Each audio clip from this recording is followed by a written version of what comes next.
ಬೆಳಗಿನ ಶುಭೋದಯಗಳು. ಇಂದು ಬುಧವಾರ ದಿನಾಂಕ 7 ಜನವರಿ 2026. ಇಂದಿನ ದಿನ ಭವಿಷ್ಯಕ್ಕೆ ಸ್ವಾಗತ. ಮೊದಲನೆಯದಾಗಿ ಮೇಷರಾಶಿ. ಸತ್ಯ ಹಾದಿಗೆ ಯಾವಾಗಲೂ ಅಡೆತಡೆಗಳಿರುತ್ತವೆ ಎಂಬುದನ್ನು ಮರೆಯದಿರಿ, ಆದರೆ ಜಯವೂ ಇರುವುದು ಎಂಬುದನ್ನು ಅರಿಯಿರಿ. ನಿಮ್ಮ ನೆಚ್ಚಿನ ಕಲಾವಿದರನ್ನು ಭೇಟಿಯಾಗಲು ಸ್ನೇಹಿತರು ಸಹಾಯ ಮಾಡಲಿದ್ದಾರೆ. ವೃಷಭ ರಾಶಿ. ಬಹುದಿನಗಳ ಕಠಿಣ ಪ್ರಯತ್ನಗಳು ಫಲಕಾರಿಯಾಗಿ ಆರ್ಥಿಕವಾಗಿ ಅನುಕೂಲ ಮತ್ತು ಮನಸ್ಸಿಗೆ ಸಂತೋಷ ಉಂಟಾಗುವುದು. ಮನೆಯ ಬಗ್ಗೆ ಹೆಚ್ಚು ಗಮನ ನೀಡಬೇಕಾಗುವುದು. ಮಿಥುನ ರಾಶಿ. ನಿರ್ಮಾಣ ಕಾರ್ಯದಂತಹ ಯೋಜನೆಗಳು ನಿರಾಕಾರವಾಗಿ ಮುಂದುವರಿಯಲಿವೆ. ಬದಲಾವಣೆ ಬಯಸಿದಲ್ಲಿ ಕಾಯುವುದು ಅವಶ್ಯ. ವೈದ್ಯ ವಿದ್ಯಾರ್ಥಿಗಳಿಗೆ ವ್ಯಾಸಂಗದಲ್ಲಿ ಪ್ರಗತಿ ಕಂಡುಬರುವುದು. ಇನ್ನು ಕರ್ಕ ರಾಶಿ. ಹಣಕಾಸಿನ ವಿಚಾರದಲ್ಲಿ ಭವಿಷ್ಯದ ಕುರಿತು ಯೋಚಿಸಿ ನಿರ್ಧಾರ ಕೈಗೊಳ್ಳುವುದರಿಂದ ಮುಂದಿನ ದಿನಗಳು ನೆಮ್ಮದಿದಾಯಕವಾಗಿ ಇರುವುದು. ಪಾಲುದಾರರಿಂದ ಮೋಸ ಹೋಗುವ ಸಾಧ್ಯತೆಯೇ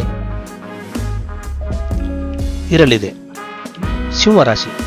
ವಿಶೇಷ ಕಾರಣದಿಂದಾಗಿ ಮನೆಗೆ ಬರುತ್ತಿರುವ ಮಗಳಿಗೆ ಪ್ರಿಯವಾಗುವ ಖಾದ್ಯಗಳನ್ನು ತಯಾರು ಮಾಡುವಿರಿ. ಮಗಳ ಮಾತಿಗೆ ಬೆಲೆ ಕೊಡಿ. ಗುತ್ತಿಗೆ ವ್ಯವಹಾರಗಳಲ್ಲಿ ಎಡವಬಹುದು, ಜಾಗೃತದಿಂದಿರಿ. ಕನ್ಯಾ ರಾಶಿ. ಕೆಲಸದ ಮೇಲೆ ಕಡಿಮೆಯಾದಲ್ಲಿ ಸಿಗಬೇಕಾದ ಅವಕಾಶಗಳು ಬೇರೆಯವರ ಪಾಲಾಗಲಿವೆ. ಆದ್ದರಿಂದ ಸುತ್ತಲಿನ ವಿದ್ಯಮಾನಗಳನ್ನು ಸೂಕ್ಷ್ಮವಾಗಿ ಪರಿಗಣಿಸಿ ವ್ಯವಹರಿಸಿ. ಎಲ್ಲ ಕಾರ್ಯಗಳು ಶುಭವಾಗುವುದು. ತುಲಾರಾಶಿ. ನೀವು ಅಂದುಕೊಂಡಂತೆ ಪ್ರಯಾಣ ಸುಗಮವಾಗಿರುವುದಿಲ್ಲ. ಆದ್ದರಿಂದ ರಾಹುಕಾಲದ ಬಳಿಕ ಸಂಚಾರ ಮಾಡಿ. ತಾಂತ್ರಿಕ ಕ್ಷೇತ್ರದಲ್ಲಿ ಪರಿಣಿತಿ ಹೊಂದಿರುವವರಿಗೆ ಉತ್ತಮ ಅವಕಾಶಗಳು ಅರಸಿ ಬರಲಿವೆ. ವೃಶ್ಚಿಕ ರಾಶಿ. ಉಪಹಾರ ಮಂದಿರ, ಐಸ್ ಕ್ರೀಂ, ತಂಪು ಪಾನೀಯದ ಅಂಗಡಿಯವರಿಗೆ ಈ ದಿನವು ಸುಗ್ಗಿ ಹಬ್ಬದಂತಾಗುವುದು. ಆಯುರ್ವೇದ ಔಷಧಿ ಸೇವನೆಯಿಂದ ಆರೋಗ್ಯದಲ್ಲಿ ಸುಧಾರಣೆ ಕಂಡುಬರುವುದು. ಧನುರಾಶಿ. ಈ ದಿನ ಗ್ರಹಗಳು ಪೂರಕವಾಗಿವೆ. ನಿಮ್ಮಿಚ್ಛೆಯಂತೆ ಚಟುವಟಿಕೆಗಳು ನಡೆಯುವುದು. ಈ ಫಲವನ್ನು ಸದುಪಯೋಗಪಡಿಸಿಕೊಳ್ಳಿ.